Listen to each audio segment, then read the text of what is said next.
Hello, everybody. Welcome back to the Boardman Black and Gold podcast with Zane and David. This week's episode is a little bit different than normal. David's been spending his week with his fiancée, and he wasn't able to get an episode recorded until his drive home from Maryland today, so that's what we did. We've got David on in the car, and he's the star of this episode, so we'll pick things right up where he begins his tirade and go from there. As always, thanks for listening, and be sure to leave a 5-star rating on Spotify, Apple Podcasts, or wherever you get your podcasts. Now, here's the man of the hour, Mr. David DeSantis. Alrighty, well, it was good to be here. I'm glad that we're able to do this and give my takes. Though I do prefer when we go back and forth. It'll be fun to just kind of vomit my opinions. But we're in a, like, kind of what you mentioned. We're basically in crisis mode, I think, for this year and for the potential future. I think that, you know, obviously Christmas Day was a while ago, but I mean, and a very forgettable game. I mean, it was pretty horrible from the get-go. We hung in there a little bit, you know, against the Chiefs. I expected a loss. Even though I was predicting win the whole year, they somehow got me to change. I just couldn't say it. And yeah, of course, the Kansas City Chiefs, who have 11 or 12 wins by one score, of course, we're the team that they decided to finally be like, no, let's blow these guys out. And so that was, you know, of course, not fun to watch. And I think that at the heart of all our issues, we have a lot of issues. I think that at the heart, we have a morale issue. We have zero leadership whatsoever, which makes no sense to me, because you got Russell Wilson, who loves to be a leader, and Seattle was known as being a leader. You got Cam Hayward, who is a leader. Like, he's a leader. And you got TJ Watt, who should be a leader. Like, if he hasn't considered himself one yet, I'm calling him to be a leader for the Pittsburgh Steelers, because we need one. And so I think that, and you know what, I'm calling Mike Tomlin to be a leader, because he obviously isn't doing it either. We don't have a leader of the Pittsburgh Steelers, and that is, I think, the sole issue. I think that my dad pointed out an interesting statistic when it came to this stretch of games. So, you know, we thought last year it was like Mike Tomlin, we had three losing games in a row, two of which are 2-win teams, and the third team at the time, I believe, had a losing record, or they didn't have a winning record. So it was like that was the first time that had ever happened. And then we lose 3 straight weeks. And my dad actually told me this, which kind of was shocking to me. I was surprised that this is an actual statistic, but I believe my dad. It was the first time that the Steelers have lost 3 games in a row by double digits, which is kind of crazy to believe. Which, if it's true, it's just, again, Mike Tomlin continues to make the wrong type of history. Like, you know, the 2-win teams you're going to keep losing to. This statistic, you don't have a losing season, but you don't have a lot of winning seasons recently. Well, good winning seasons. So, like, again, sure, Mike Tomlin, you're making history, but it's not the history that Pittsburgh Steelers want. Like, no one wants this history. No one wants to look back and say, yeah, we were the team that did that. No. And so it's just frustrating to see that.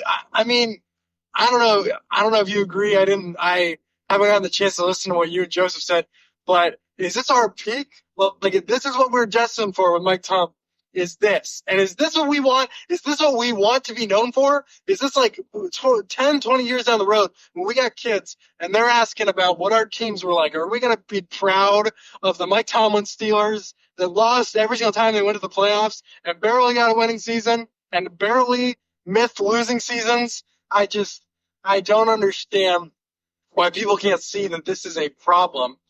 And I think that, again, I'll go back to the leadership and the morale. It is frightening to see where our team is at with morale. I'll go to one. The play that kind of started our downward spiral, it was a slow spiral because, you know, the Chiefs didn't score those last few touchdowns for a while. But when Russell Wilson, when we scored the touchdown, but they called it back on, I'll say, a questionable holding call, but whatever. They threw an interception in Freiermuth's direction, and when you're watching the play, you're like, oh, geez, like, where was he throwing that? The safety was right there. But they replayed it George Pickens is supposed to run a fade route and take that safety. And George Pickens, after 2 yards, kind of just gives up. And that's why the safety's over there to make that play where if the safety's not there, it's a touchdown. So we scored twice. And that, once again, we've seen that all year and his entire career with us with George Pickens. And like you could say, like, you know, people will probably be like, oh, that's not Mike Tomlin. George Pickens is just like that. That is Mike Tomlin because that's stereotypical of a Steelers player. We've always, with Mike Tomlin, had a player, ever since the Bill Cowher guys have kind of left, had a player that has, like, not playing, like Antonio Brown's the key guy that I'm thinking of. But we've had players that have been prima donnas like this, that have not done things that have hurt the team under Mike Tomlin. It's all under Mike Tomlin. You didn't see that type of play under Chuck Noll, and you didn't see it under Bill Cowher either. Like, you didn't under Dick LeBeau. Like, you didn't see these players doing these things under good leadership, under strong leadership. He's just not a strong leader and can't control his players. Of course, he's a player's coach because he lets his players do whatever the heck they want. And by the time he does something, it's too late and the season's ruined. And looking on the defensive side, I didn't see the exact quotes, but I heard a lot about, specifically Cam Hayward, but TJ Watt, where it's like the defense is doing everything right. And one guy on the defense in the secondary decides to not do their job and someone's wide open for a touchdown, which happened a lot this week, by the way. I mean, our defense looked pitiful, abysmal, nothing good about the defense. The linebacker's bad. D-line, nothing happened. Secondary, atrocious. It was horrible to watch.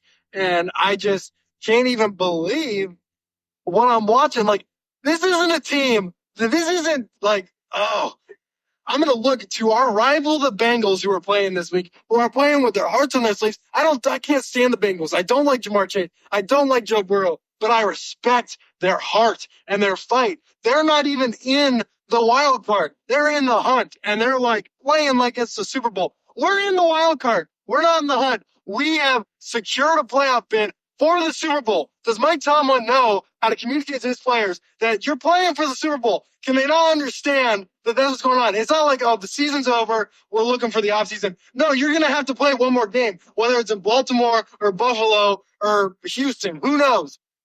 You're going to play one more game. That could get you to the Super Bowl. Why are you playing like you could get to the Super Bowl? It blows my mind that we're letting that happen. That, like, sure, you know, a 5-win team, a 4-win team, that's expected for guys to just not do their job. For guys to just be like, listen, I don't want to get hurt. It's the offseason. But this is a team that has a shot at the Super Bowl. This is a team that has beaten good football teams. We've beaten the Commanders, who are going to be in the playoffs. We've beaten the Broncos, the Chargers. We've beaten the Ravens. We've beaten teams that are going to be in the playoffs. We can win. We've shown it. We've completely lost the ability to win, but we can show it. I don't know how no one has been able to keep these guys motivated and someone needs to tell them that they're still in it. Someone needs to tell them that they're going to the playoffs. I feel like they don't know that they're going to the playoffs. I feel like they feel like they've already lost and the season's over. And if they keep playing like this, it's going to be another first round exit and we're going to lose next week, to the Bengals, who I mentioned are on fire. I mean, the game, I don't know if you watched, I watched the end of the fourth quarter and overtime. It was insane, but they're finding ways to win, just like how we're finding ways to lose. And I'm very nervous. And you know, we were just talking about this, how I was like antsy to go to a Steelers game, and my dad texted me and like, we had the opportunity to go tomorrow and the weather's supposed to be really bad. And like, I'm traveling today, but like, the fact that I don't want to go is just proof of how bad we are right now. And yeah, those are my thoughts on this past week against the Chiefs, and just with the state of the Steelers. It's not good. We're at DEFCON 1. Like, we need help. Someone help us. I mean, I gotta tell you, I don't know if you even had your hands on the wheel for that entire 10-minute span. That was great. It was building for a while. It's been, I mean, almost a week, I feel like, since Christmas. Maybe over a week. Wait, oh my goodness. But, yeah, I was thinking about that, mulling on it, working on my words. I was ready to go because I'm fed up. I am fed up. with people. There's a guy, I'm thinking about one person specific. I don't know if he's going to watch. I don't know if he does. But Will Van Boris, he's in our Dynasty Football League. He likes Mike Tomlin. He's a Steelers fan. I don't understand. I somehow have to convince him, or he's a Mike Tomlin fan. I have to convince him that Mike Tomlin's bad. I don't understand how people can see. How can people look at this and think this is good? This is good football. This is the same as the Lions and the Bills and these other great teams. People need to know. If people don't realize it now, then I don't know what, because I think you laid it out in a solid 10 minutes right there. And here's the other thing about it. So we are going to, like you said, I think you very eloquently said that we have one more game left, regardless of what happens this coming week. And the thing about it is I think what you said is so true that, like, we have an opportunity still. We are not done yet. We are not eliminated. Like you said, the Bengals, they're still trying to just get in, whereas we've been in for a couple of weeks now. But the whole thing about it is it just doesn't look like this team knows that they can still do something. It looks like that they're already defeated, and it looks like that they've already given up, which I talked about it with Joseph, and it's like, why are we having these problems in week 17 that are week 1 problems? And why are we seeming to have so many problems motivating people? Joseph talked about how Mike Tomlin is a great motivator, but it's like, how can you say he's a great motivator when it seems like across the entire team, not a single soul seems to be motivated for any of these games? And they were healthy in that Chiefs game, minus Joey Porter Jr., who I guess maybe we're seeing now is a bigger part of the secondary than we may have thought. But the whole thing about it is you were thinking about it, George Pickens was back. And if George Pickens is back, then that means our offense has a chance. But it just seems like that it doesn't matter who is back, who's not on the field, who is on the field. It all just goes back to the fact that it doesn't look like they care. And if they don't care, then they're going to lose 5 straight to end the season. And arguably, this would be a bigger collapse, I would think, than the 2020 season, because they did end up beating the Colts later in the season to, solidify their spot as the division winners. But, 5 straight games to lose at the end of the season, including whatever this wild card game is going to be, like, that's ridiculous. The fact that you couldn't win even one more, and in these games, like you pointed out, I don't know, I didn't even see that stat that your dad was talking about, but the fact that they've lost 3 straight games by double digits for the first time in Steelers history, that's insane.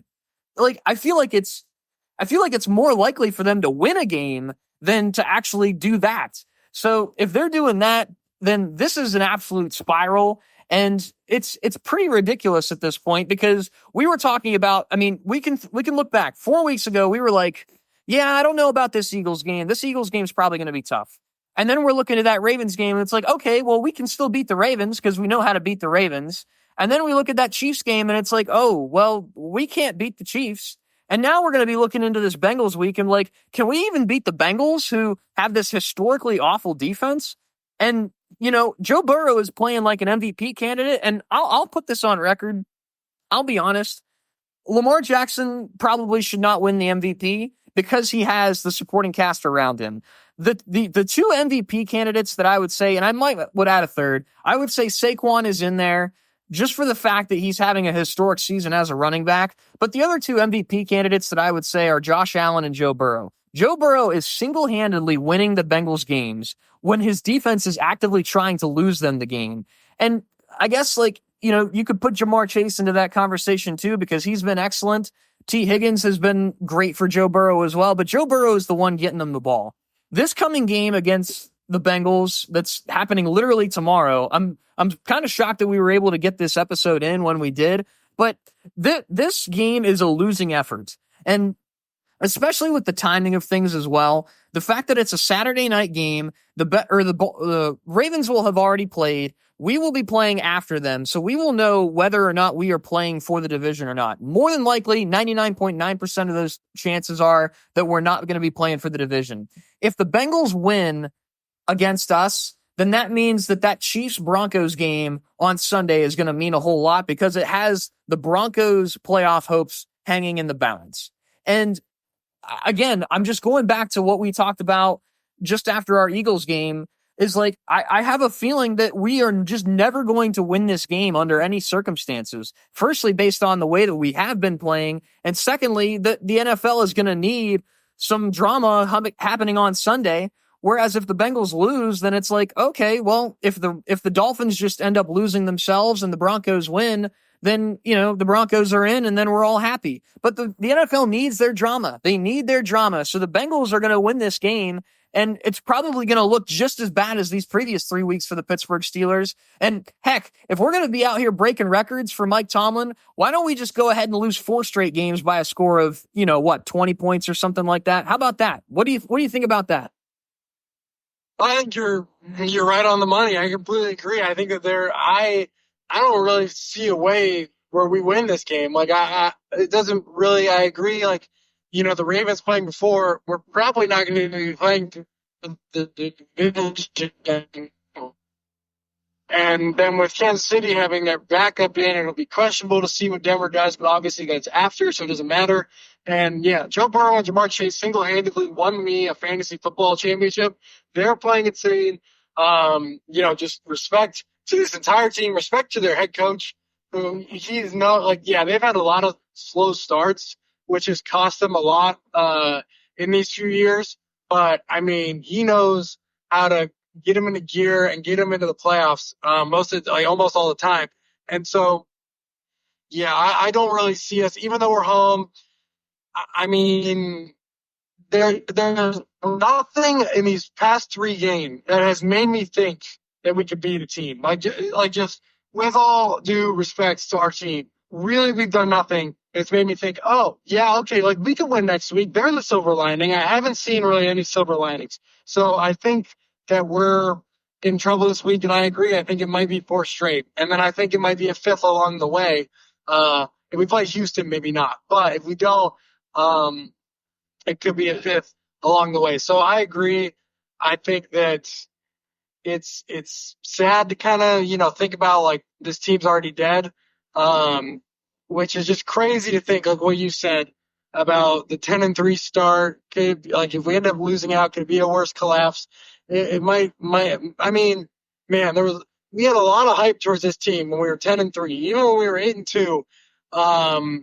And I think that a lot of people were starting to finally back us up. And I think the past few years, ever since 2020, it was kind of, for good reason, it was kind of just like, man, the Steelers, they might get in the playoffs, but whatever. This year, it was like, wow, the Steelers might be good. And what stinks is that in 2020, the same thing happened as it did this year. Once we finally started to get some recognition, and once people were like, this is a team, this is a good football team, they can go all the way, we collapsed. And I think Mike Tomlin, people saying he's a motivator, like Joseph said, he can't focus. He talks about, don't blink, don't blink, don't blink. He blinks a lot. I could go through so many years that he has 3 game, 3 or more losses in a row in a season. And at least one of those losses is to a really bad team, which ends up derailing our chances. I mean, I could go through year by year and point out how many times we have collapsed and had 3 game, 4 game stretches where it's we're not the same team. But then maybe we bounce back. But that's the thing, is that Tomlin very rarely can put together a good year. It's there's always something throughout the year where it falls apart. And, sometimes it's the beginning of the year. Sometimes it's the middle. This year it's the end. And I think we all were blinded to the fact and forgot that happens. And now, I mean, yeah, I don't see us winning another game.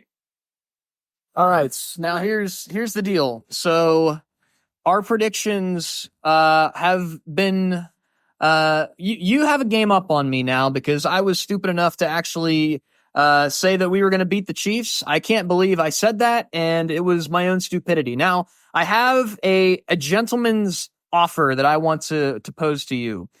I am going to say that the Bengals are going to beat us this week, and I think that they're probably actually going to get into the playoffs. I have a feeling that they will. Now, I'll ask you first, because I just admitted that I say that the Bengals are going to beat the Steelers this week. What is your score prediction? And then if it is a loss, which you can go into the details on what you think for the game, if it is a loss, can we do a gentleman's agreement that playoff games are worth 2 wins? Yeah, I mean, let me think on that, but I'm leaning towards yeah. Okay, that's fair. If we'll come back next week when we're doing this in a little bit of a more standard environment, but we'll keep that on record for right now. So as far as I'm going to say, I think this game is going to be ugly. It's a primetime game. I know we love our primetime games. I know we're at home. It just doesn't make a whole lot of sense to me that the Steelers win this one. And I just have a bad feeling that it's probably going to be perhaps even worse than the previous 3 games that we had to suffer through. So the final score to this one, I say, is going to be 42-17 Bengals win. Okay. I think we're thinking very similarly. I think also, I think that this offense is just going to run away with us. I don't think our offense is going to be able to do what it did when we played them last time. I'm starting to think now that was just an anomaly. I don't know what happened. I mean, that happened last year when we played them in Cincinnati. We had our first 300, 400-yard game, something like that. And it was again, that was the anomaly of the year. And so I don't understand why that happens, but I'm going to say we lose 38-19. And yeah, I mean, very similar scores. I agree. I think we're going to get blown out. Okay, so we are back into the losing category. We both are predicting a loss, and that'll be it for our regular season predictions. So regardless of actually what happens, hey, maybe the Steelers win and, we can lock in going into Houston. But as far as things go, it's not looking that way, and I would love to be shocked. I would love to be proven wrong. And I'll ask you this question kind of as we close, but if the Steelers do end up beating the Bengals, would you be more confident at their ability to win in the wild card round, which would be against the Texans? I would say yes. I would say just a little bit because, a win is a win. That's going to be some confidence. You beat Cincinnati, at home, night game, rivalry game. This team trying to get into the playoffs, you could absolutely obliterate these guys' playoff chances. You could ruin their hopes and dreams. This Bengals team is running high, and they're your rivals. You could absolutely put them in the dirt and just be the wrecker of their entire season. And I think that would be a lot of fun as a team. Me personally, that would be just a cool thing to do. And I think that would be a lot of confidence and would give guys some energy versus the energy that we have now, which is nothing. That's a good breakdown. I agree. I agree with that. And I think that there is an opportunity for that to happen. And I would love for that to happen because it would, as Mike Moyer likes to say in our little dynasty group chat, he likes to say, hey, show a pulse. Let's see if you have a pulse. Can you display to me that you are still alive? Are you still breathing? Are the Steelers still breathing? As far as I can tell, they're not, but they do have one more opportunity in the regular season to prove to both of us that they do still have a pulse. And I can't imagine a better opportunity and a better setting to do it than a nighttime, primetime game at home in front of your own fans for perhaps the last time this season. And hey, it's also a new year, so maybe all these New Year resolutions, maybe they come to fruition for whoever these Steelers players are kind of saying hey, maybe I should do this year. Maybe Mike Tomlin had a change of heart. I don't know. We'll see what happens this week. But as far as things go, David and I, not super optimistic, but hey, you never know. You absolutely never know. I guess that's why you play the games. And as far as things go, that's how we're gonna approach this week. So, David, you have any other thoughts? You had an absolute tear in your tirade. I think you went on for 10 minutes. And like I said, I don't think I saw you even have your hands on the steering wheel for about 10 or 5 or 6 of those minutes. Yeah, I think, everything that I wanted to say, I think I was able to say then. I was just, going for it. I think that might be the most, I've had some emotional moments, but that might be the most emotional I've gotten, with the Steelers. But yeah, that was a good chirp from Mike of showing a pulse, and kind of like you saying, is anyone there? I I was thinking like from Back to the Future, when they're like, hello, like, is anybody home? Huh? Like, what's going on here? Like, I feel the same way. Like, is anybody home? Like, are the Steelers alive? And so, yeah, I'll end on that too, is maybe we'll get a yes tomorrow, but we'll see. Odds are no. The odds are not in our favor, but again, that's why you play the games. We'll see what the Steelers can muster against the Cincinnati Bengals. Again, this episode was a little bit different. David's in the car. He's driving. He's trying to get back home. He had some snow to deal with this morning, so it was pretty incredible that we were able to get this episode in. We'll try to doctor the audio, make sure it sounds all right. But big thanks to David for getting through on this one. And hey, we will see you guys next week for the breakdown of this Bengals week, and then also for our playoff game. We will see who we match up against. It might be the Texans. It might be the Ravens. Heck, it might even be the Chargers. Who the heck knows? We will see what happens, but rest assured, Zane and David will be back on a more normal schedule next week, and hopefully it's coming after a Here We Go Steelers win, but as always, thanks for listening to the Boardman Black and Gold podcast. It's sponsored by Zecca Enterprises, crafting furniture solutions in northwestern Pennsylvania. You can call 910-777-3871 to turn your furniture problems into furniture solutions. Thanks for listening, guys, and we will see you next week.